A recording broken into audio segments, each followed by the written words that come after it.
지금부터 사도신경 신앙을 고백하면서 오늘 오후 예배를 시작하도록 하겠습니다.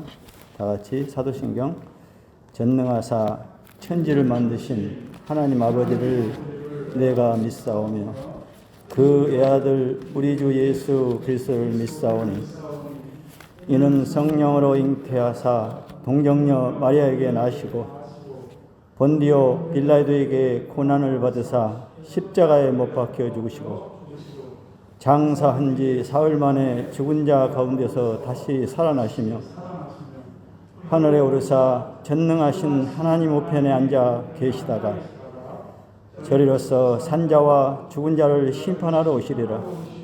성령을 믿사오며 거룩한 공회와 성도가 서로 교통한 것과 죄를 사하여 주시는 것과 오미 다시 사는 것과 영원히 사는 것을 믿사옵나이다. 아멘. 여호와여, 주께서 나를 살펴보셨으므로 나를 아시나이다.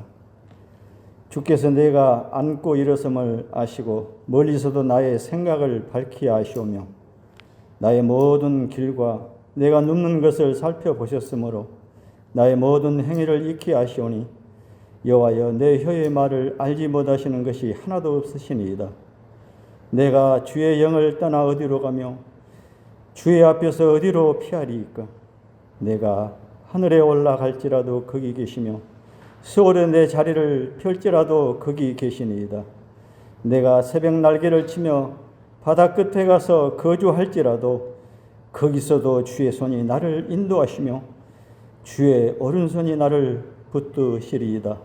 하나님이여, 나를 살피사 내 마음을 아시며 나를 시험하게 하사 내 뜻을 아옵소서.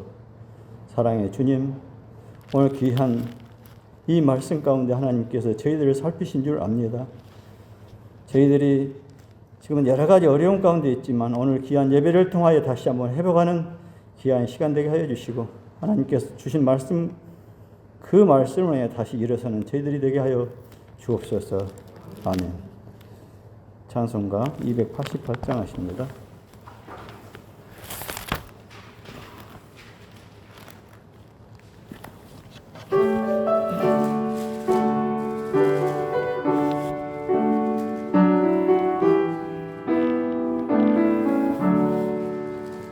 예수를 나의 구주 삼고 성령과 피로써 거듭나니 이 세상에서 내 영혼이 하늘의 영광 보리로다.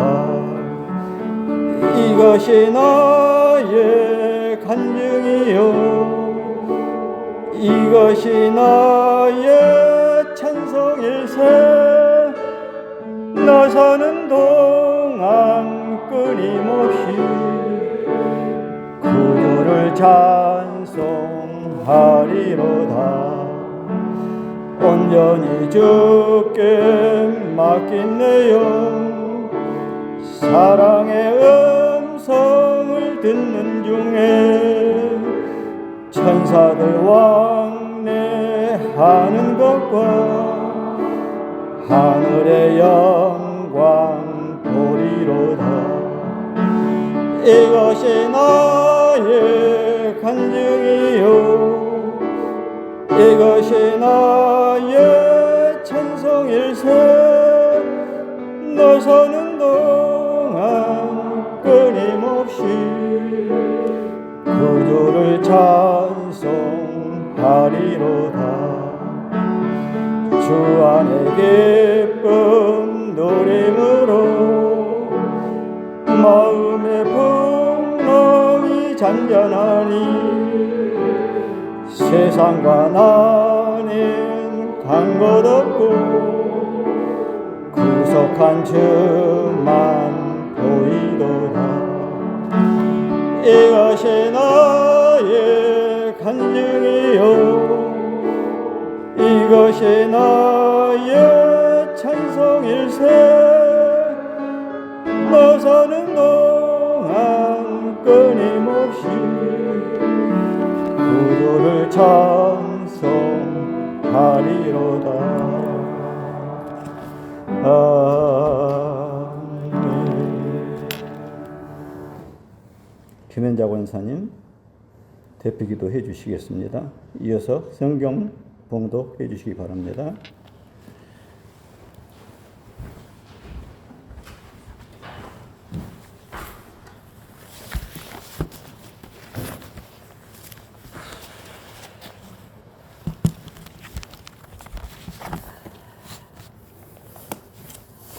하나님 아버지 감사합니다.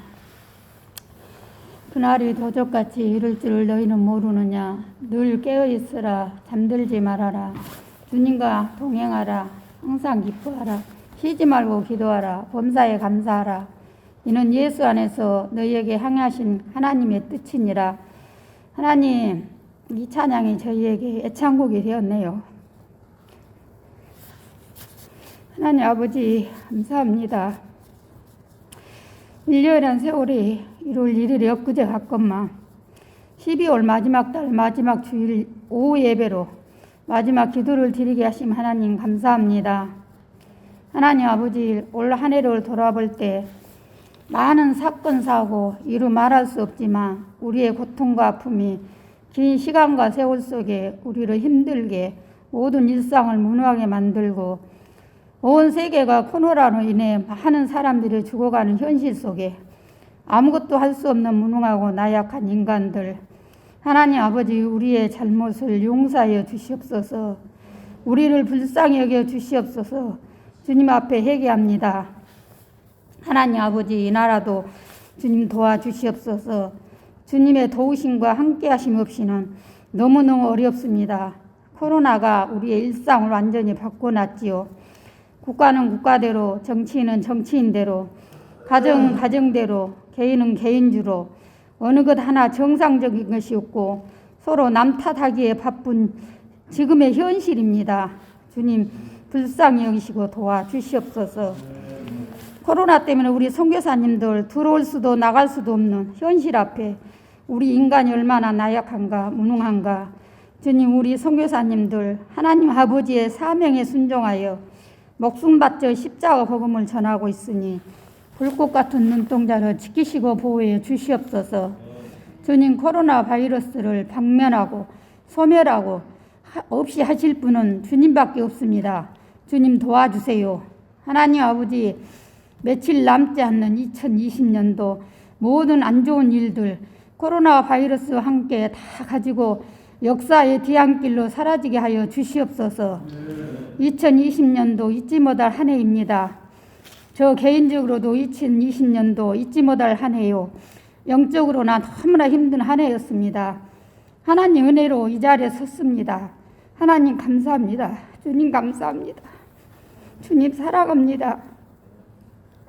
하나님 아버지, 우리 당회장 목사님과 두 분 목사님, 전도사님 함께하여 주시옵소서. 건강으로 지켜주시고 한마음 한뜻으로 하나님 은혜 가운데 성령의 도우심을 입고 유치부에서 작년에 이렇게까지 모든 기관들이 활기차고 능력 있게 제 기능을 다할 수 있도록 주님 도와주시옵소서. 오후예배를 인도하시 우리 목사님에게도 성령님의 기름 부심과 성령의 단비로 부어주시옵소서. 예배를 드린 분과 가정에서 유튜브로 영상 예배로 드린 분도 동일한 은혜로 부어주시옵소서. 우리는 은혜 받아야 살아갈 수가 있고 기도해야 영적 호흡하고 숨을 쉽니다.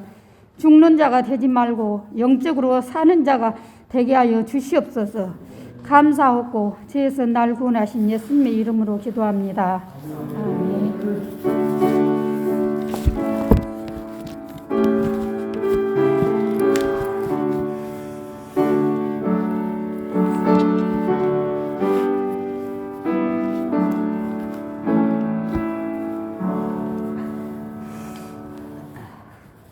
성경 말씀을 보시겠습니다. 요한복음 9장 1절에서 11절까지입니다. 예수께서 길을 가실 때에 날 때부터 맹인된 사람을 보신지라. 제자들이 물어 이르되, 랍비여, 이 사람이 맹인으로 난 것이 누구의 죄로 인함이니이까? 자기니이까 그의 부모니이까? 이 사람이나 그 부모의 죄로 인한 것이 아니라 그에게서 하나님이 하시는 일을 나타내고자 하심이라. 때가 아직 낮음에 나를 보내신 이의 일을 우리가 하여야 하리라. 밤이 오리니 그때는 아무도 일할 수 없느니라. 내가 세상에 있는 동안에는 세상의 빛이로라. 이 말씀을 하시고 땅에 침을 뱉어 진흙을 이겨 그의 눈에 바르시고 실로암 못에 가서 씻으라. 실로암은 번역하면 보냄을 받았다는 뜻이라. 이에 가서 씻고 밝은 눈으로 왔더라. 이웃 사람들과 전에 그가 거린인 것을 보았던 사람들이 이르되 이는 앉아서 구걸하던 자가 아니냐? 그 사람이라. 아니라 그와 비슷하다. 내가 그라. 그러면 내 눈이 어떻게 떠졌느냐? 예수라 하는 그 사람이 진흙을 이겨 내 눈에 바르고 나더러 실로암에 가서 씻으라 하기에 가서 씻었더니 보게 되었노라. 그가 어디 있느냐? 알지 못하노라. 화상 설교니까 마스크를 벗고 하겠습니다. 오늘 하나님의 말씀 요한복음 9장의 말씀은 이 실로암에서 눈을 뜨게 한 하나님의 귀한 말씀입니다. 오늘 그 중에서도 9장 1절로 11절까지 말씀을 가지고 여러분과 함께 은혜를 나누도록 하겠습니다. 요즘 우리가 젊은 세대를 지칭하는 말이 그 시대상을, 그 시대의 그 상황을 반영한다고 말들 많이 하고 있습니다. 사실 또 그렇게 되고 있고요. 취업난에 시달리고 또 비정규직 일자리로 내몰리는 우리 청년들, 이들을 보고 88만 원 세대라고도 불러진 때가 있었습니다. 이어서 연애, 또 결혼, 출산까지를 포기하는 수밖에 없다고 해서 삼포 세대라고도 말을 하고 있습니다. 또 요즘에 젊은이들은 취업까지도 포기할 수밖에 없어서 또 사포 시대라고까지 말을 하고 있습니다. 더욱 안타깝기로는 또 거기에다가 인간관계와 꿈과 희망까지 포기하는 M4 세대 점점 늘어나고 있죠. 이 같은 현실을 풍자한 신조, 새로 생긴 말, 헬조선이라고도 많이 들어보셨을 겁니다. 헬조선은 어떤 말입니까? 지옥을 뜻하는 그런 의미의 헬이죠. 조선, 우리나라를 일컬어서 조선이라고 흔히 말하고 있습니다. 그래서 헬조선, 그 결합해서 나온 말이 헬조선이라고 하는데, 열심히 노력해도 살기가 어렵다. 또 이 열심히 노력한 대가가 없으니 한국 사회를 부정적으로 이르는 신조어가 되었습니다. 이 M4 세대의 좌절감을 반영한 슬픈 자화상이기도 합니다. 여기에 금년에 또 장기적인 코로나19로 인해서 우리의 활동이 제한되고 또 경제의 침체, 또 폐업, 고용의 위축을 넘어 축소가 되고 재택근무로 전환이 되고 이런 등등의 일련의 사건들이 쓰나미처럼 밀려오고 있습니다.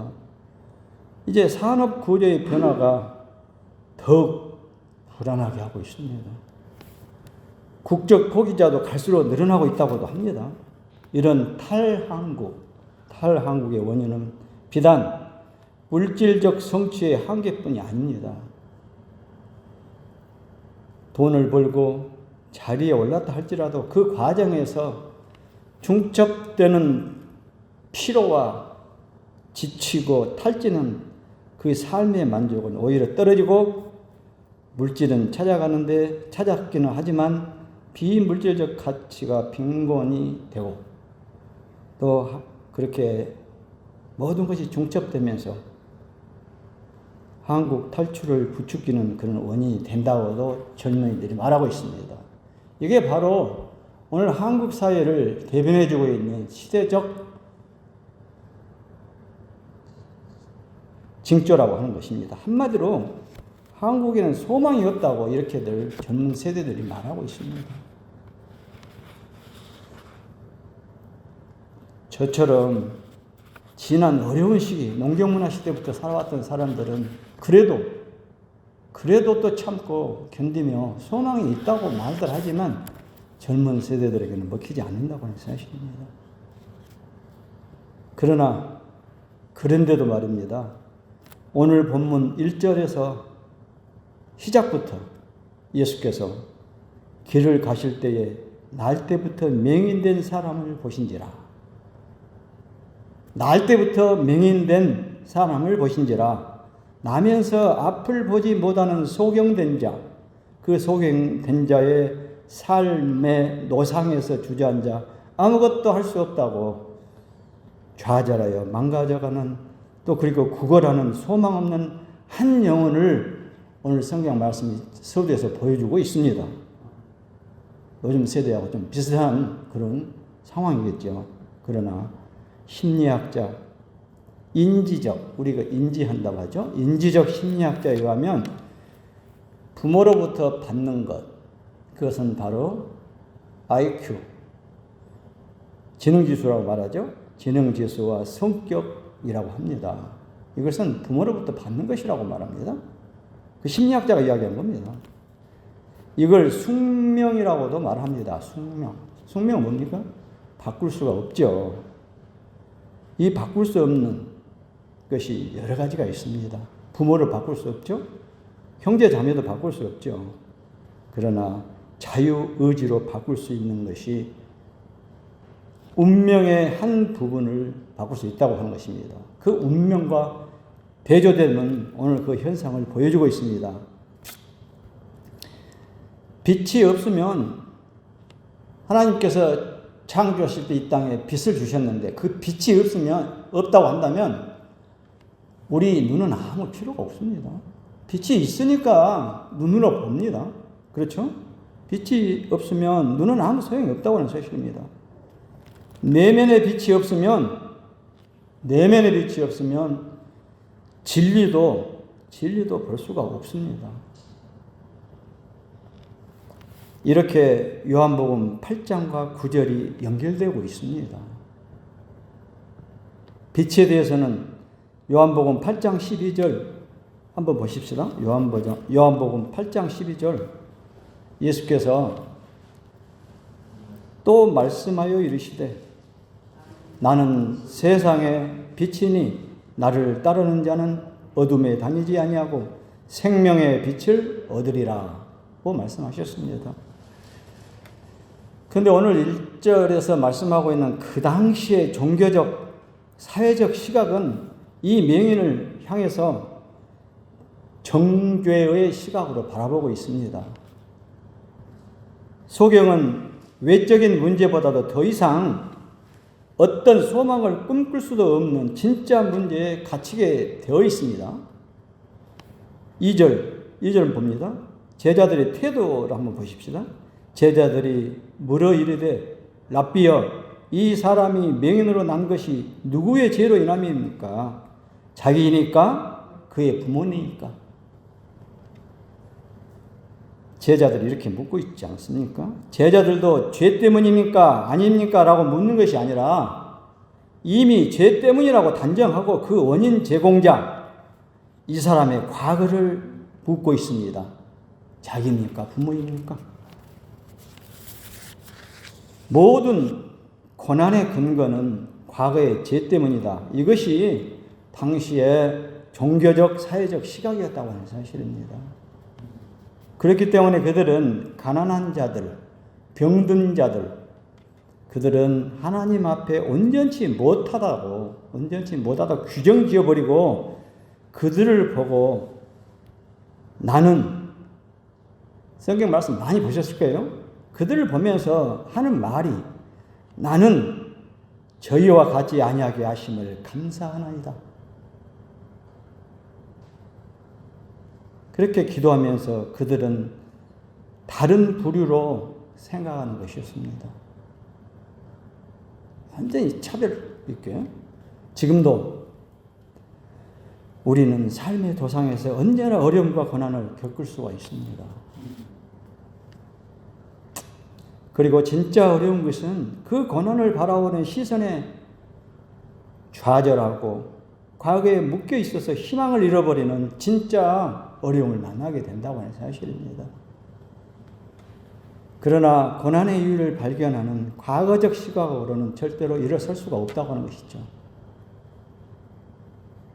어떤 경우에라도 미래적 시각으로 그 목적을 발견하려고 할 때 다시 일어설 수 있다고 하는 것입니다. 오늘 쭉 말씀을 보고 함께 은혜를 나누고자 하는 귀한 말씀 가운데 몇 가지로 분류해서 보도록 하겠습니다.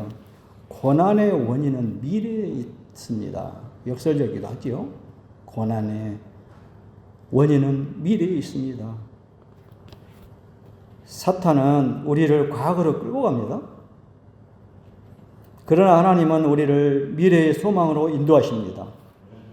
나의 삶을 해석하기 위해 주님의 음성을 들어야만 합니다.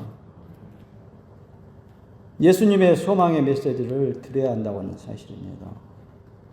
이 소경은 지금까지 수없이 많은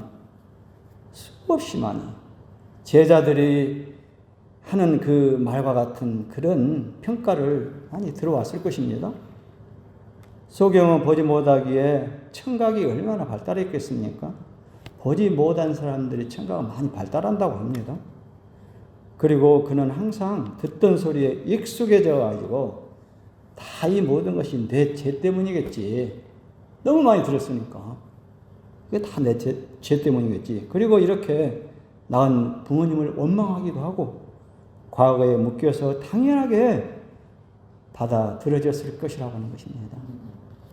그리고 다시 한번 한숨과 함께 고개를 숙입니다. 그런데 말입니다. 그 순간 지금까지는 들어보지도 못했던 자신에 대한 다른 평가의 목소리, 소망의 목소리가 들리는 것입니다. 3절 보십니다. 3절.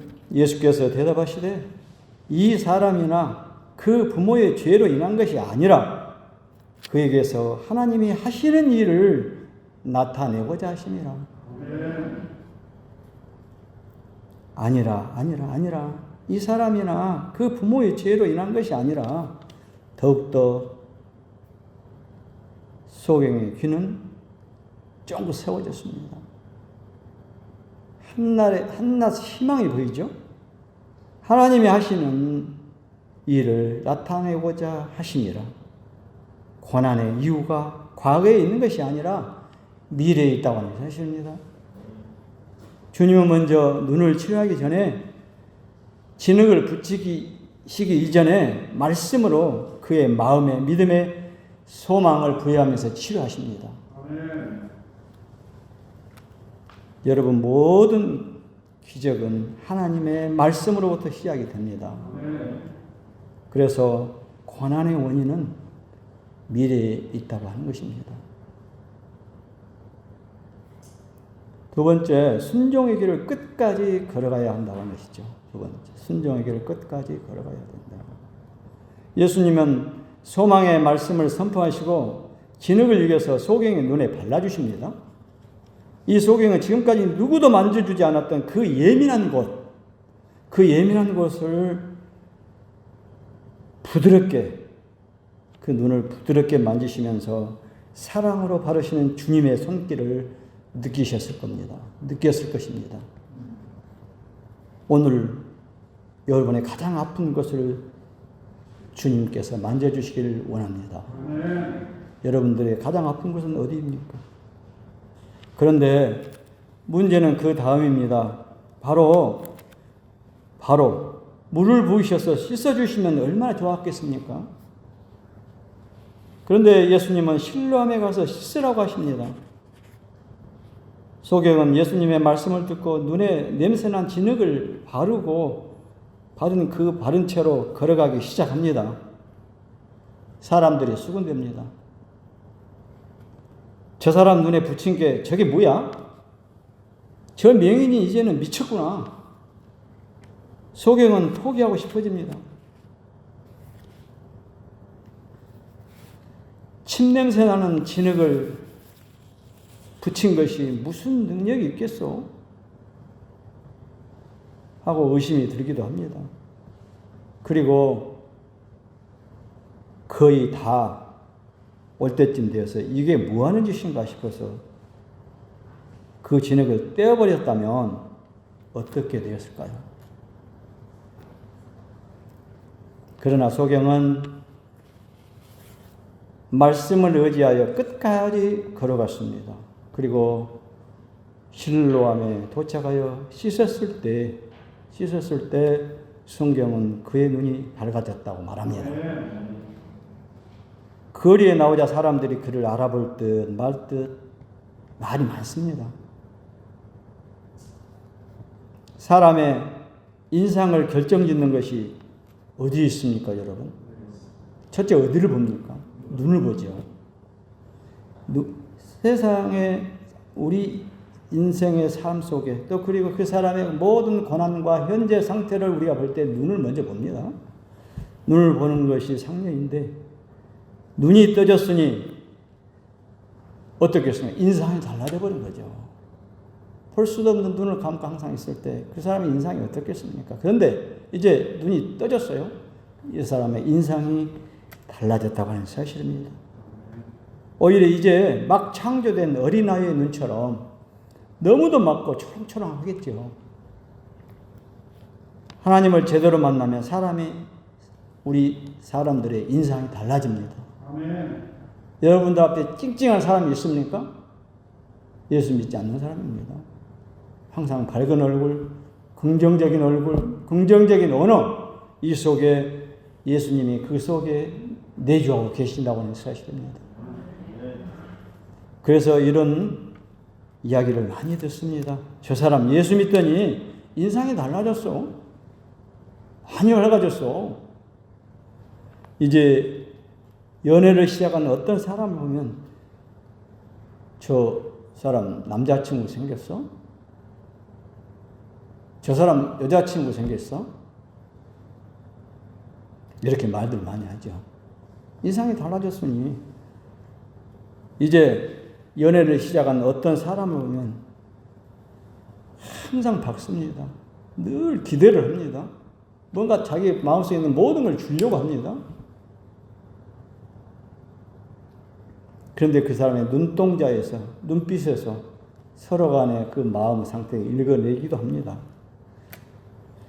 그 안에 사랑이 생긴 것이죠. 얼굴에서 빛이 납니다. 우리 교회도 그런 분이 있다고 말하고 있습니다.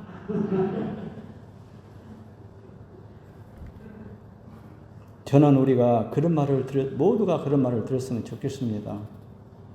등대교회 다니는 사람들의 그 눈동자를 보면 얼굴이 달라. 이런 말을 듣는 우리 등대교회 모든 성도님들이 되셨으면 참 좋겠습니다.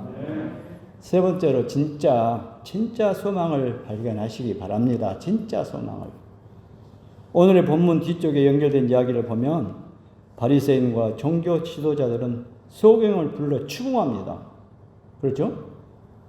소경은 몇 번을 진술했는데도 그들은 믿지 못하고 부모까지 불러서 물어보면서도 결코 도무지 믿지 않으려고 합니다. 그렇죠?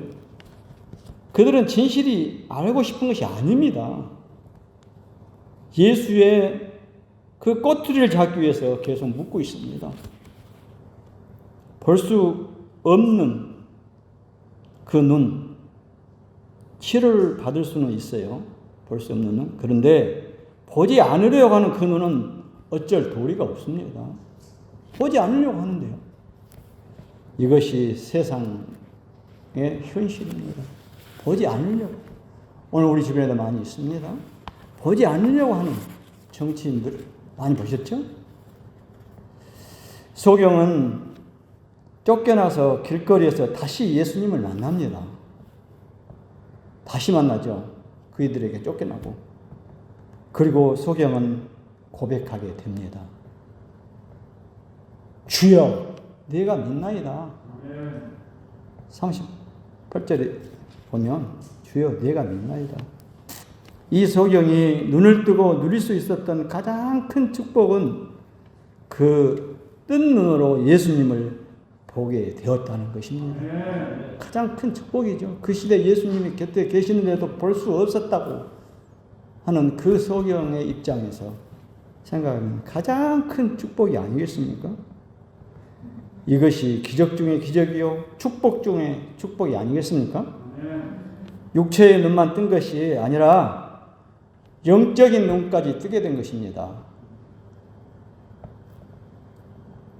삶에서 만나는 사건, 사고와 아픔과 상처를 통해서 하나님의 은혜로 치유되고 회복하면서 우리는 축복 위에 진짜 축복, 소망 위에 진짜 소망을 발견하게도 됩니다. 그것은 예수님입니다.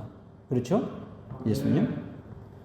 욥기 많이 보셨죠? 욥이 고난의 시간을 다 겪고 엄청난 고난을 겪으면서도 끝까지 하나님을 믿고 그 전보다도 몇 배나 더 큰 축복을 받았습니다. 그렇죠? 미련도 있기는 있겠지만 새로운 축복을 받아서 엄청난 축복을 받았어요. 말미에 보면. 그런데 그가 고백하는 신앙은 무엇이었습니까? 더 줘서 감사합니다 였습니까? 아니었죠. 욥기 42장 5절에서 보면 참고로 나중에 보시기 바랍니다. 내가 주께 대하여 귀로 듣기만 하였사오나 이제는 눈으로 주를 배웁니다.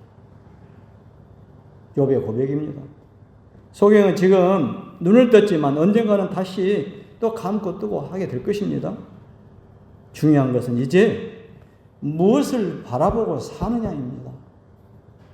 무엇을 바라보고 사느냐. 우리가 만나야 하는 참 소망은 무엇입니까, 여러분?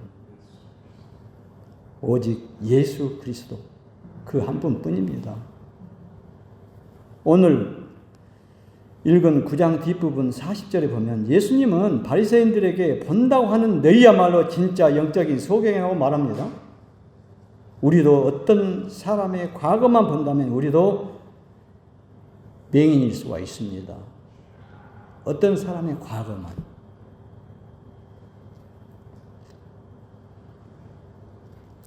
믿음의 사람들은 그 사람의 과거를 넘어서 그 사람의 미래의 소망을 본다고 하는 사실입니다. 그 사람의 미래의 소망을. 교회는 그런 눈으로 서로를 바라보는 것입니다. 그럴 때 교회는 맹인이 되지 않습니다. 내 안에 맹인된 모습은 없는지 우리 이 시간 깊이 나눠보시기를 바랍니다. 스스로 생각해 보시기를 바랍니다. 여러분, 주님을 기대하다가 떼어내버리신 진흙은 혹시 없으십니까? 기도한다고 정말 될까? 주일 예배에 빠지기도 하는 거지. 그렇게 지킨다고 뭐가 다른가? 병을 위해서 기도하다가 이제는 안 돼. 혹시 떼어버린 적은 없습니까? 한때 나도 꿈이 있었는데 혹시 떼어버린 적은 없습니까? 진흙으로 눈을 가리고 있을 때는 그 안에서 무슨 일이 일어나는지 아무 일도 보이지는 않습니다. 그러나 끝까지 순종하고 신뢰하면서 씻었을 때 우리는 나를 인도하시고 예비하신 하나님의 은혜와 축복을 보게 된다고 하는 사실입니다. 다시 여러분이 혹시 떼어버린 것이 있었다면 다시 붙이시길 바랍니다. 다시 기도해 주시기 바랍니다. 다시 소망하시기 바랍니다. 내 삶에 다시 붙여야 할 그 진흙 곰곰이 생각해 보시기를 바랍니다. 오늘 이 말씀 간단하지만 여러 가지 의미를 내포하고 있습니다. 나는 누구를 정죄하고 처음부터 그렇게 보고 있지는 않은지, 소망 없는 사람으로 간주해 버리진 않았는지 선입견을 보지 마시기 바랍니다. 지난번에 제가 설교할 때 말씀입니다마는 에레미야 29장 11절 한번 펴보시기 바랍니다. 에레미야 29장 11절. 이 말씀을 다 같이 한번 생각하면서 의미 있게 생각하면서 읽고 기도로 마치겠습니다. 시작. 여호와의 말씀이니라. 너희를 향한 나의 생각을 내가 하나니 평안이요 재앙이 아니니라. 너희에게 미래와 희망을 주는 것이니라. 다 같이 기도하십니다. 사랑의 하나님 아버지, 말씀으로 치유하시고 말씀으로 소망을 주시며 말씀 속에 우리의 미래가 있다고 하시는 하나님 아버지, 이 세상에 빛이 되신 예수님을 이 땅에 보내주시고 그 예수님께서는 말씀하셨습니다. 나는 세상의 빛이니 나를 따르는 자는 어둠에 다니지 아니하고 생명의 빛을 얻으리라. 주님을 따르기 전에 저희의 삶은 어둠이었지만 주님을 만난 이후의 삶은 빛이 되었습니다. 우리의 작은 빛의 삶을 통해서 더욱 선명하게 빛이신 그리스도를 드러낼 수 있는 힘을 주시옵소서. 주님과의 만남으로 새로운 인생의 새 눈을 뜨게 된 저희들, 말씀에 순종하여 어둠에 속한 옛 삶을 확실하게 결별하고 말씀이 무기력하고 고집스러운 속성에 머물지 않게 도와주옵소서. 날 때부터 앞을 보지 못하는 사람이 예수님을 만나 눈을 뜨고 그 눈을 그분을 알아가면서 증언하는 것을 우리가 보기도 합니다. 저들도 그 원망을 그치고 자책이나 체념에 머물지 않고 무엇 때문에? 라는 질문이 무엇을 위해? 라는 질문으로 바뀌게 하여 주시옵소서. 그리하여 이 고난의 시대, 간단치 않은 이 시대의 현실을 이겨내는 길로 오직 주님의 말씀대로 말씀의 세계를 따라 살아가게 하여 주시옵소서. 예수님의 이름으로 기도하옵나이다. 아멘. 찬송가 438장 하십니다. 438장.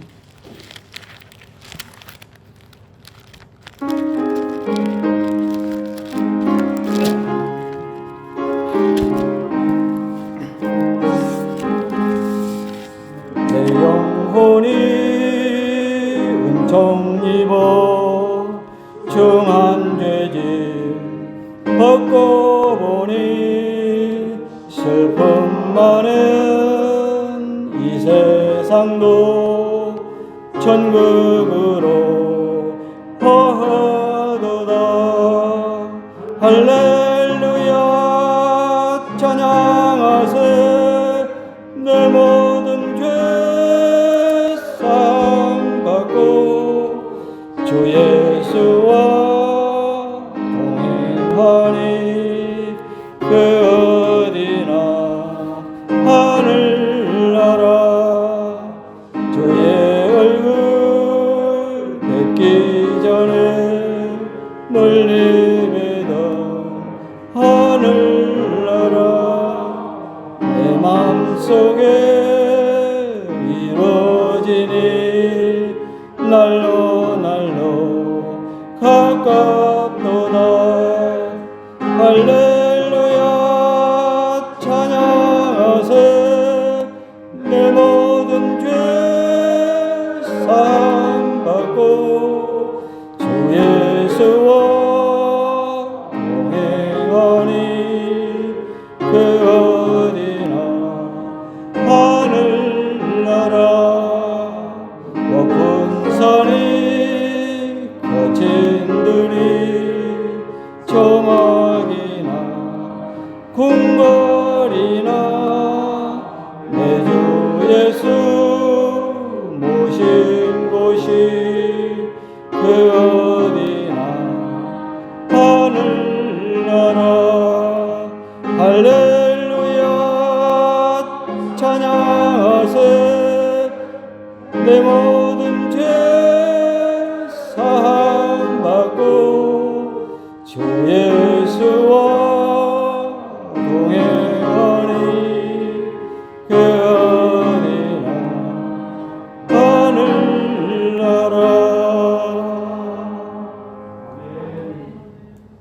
다 같이 축도로 오늘 예배를 마치도록 하겠습니다.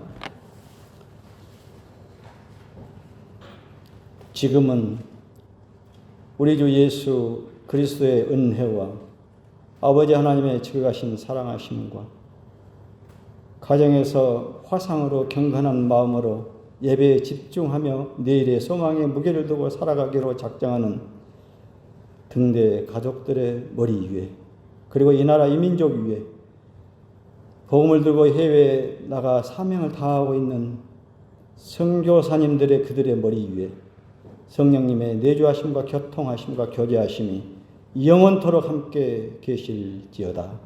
아멘.